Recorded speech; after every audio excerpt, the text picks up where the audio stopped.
Un pote, il est sorti de la Projo et il m'a dit « C'est marrant, ce film, c'est toi, mignonne et trash ».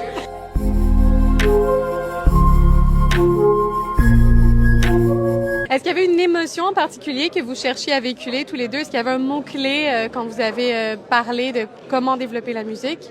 C'est marrant, j'ai un pote, moi, qui m'a dit ça, et franchement, je trouve ça... Et d'ailleurs, quand je l'ai raconté à mes autres potes, ils étaient assez d'accord.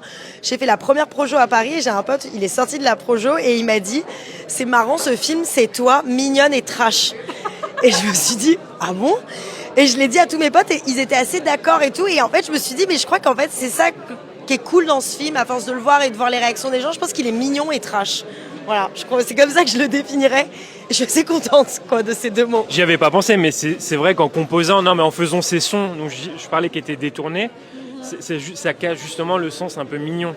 Je suis habitué aussi à produire des gens ou des artistes, des chanteurs et tout ça, donc c'est aussi mon rôle un petit peu de psychologue de comptoir. Ouais, non mais c'est vrai. C'est-à-dire que tu peux me parler d'une façon, d'une émotion, d'une couleur, moi c'est à moi de m'adapter justement, c'est à moi de servir ton c'est clair. art en fait.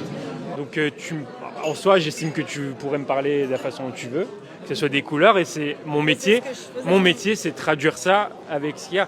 Et forcément, une des parties du métier de compositeur à l'image notamment, c'est de traduire ce que le réalisateur veut. Absolument. Peu importe comment il l'exprime.